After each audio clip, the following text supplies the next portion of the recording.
I would just say the most important thing is just don't give up, but also know when to quit. It's just a tough thing. There's a good book called The Dip, and it talks about like knowing when to start, when to stop, and all Interesting. that stuff. Check that out. Recommend that book. Check it out.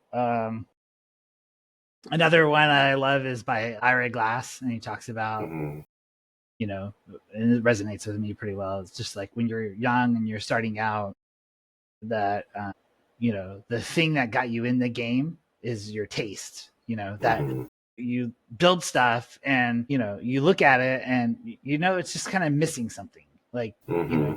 and it's that taste, that looking at it and introspection that drives you to do better, right? And Mm-hmm. rather than give in to that monster and let it become this thing that consumes like your thoughts of like negativity, use Okay. it for motivation, and do a lot of work, like turn in stuff more often, like put stuff out for feedback, like take good feedback Yeah. in, throw out bad feedback. Like it's just all part of the creative process. And so if you can, go through that and learn and grow and then share those stories like in places like this, then you'll Mm-hmm. find out that you're not alone, and that, you actually are doing really good work, but that the thing that drives you is always going to be there, no matter how long you've been doing it, no matter how good you are at it. Like, you know, there's always something better you could do. Like, especially in programming, I find this is true. Like, I turn in stuff Yeah. all the time where I'm like, this is probably some of the best code I've ever written. And people are like, Yeah. well, it could be better. And I'm like, dang it, you're right.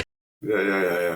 And so it's just part of the game, and just don't be afraid to dive into it and keep going.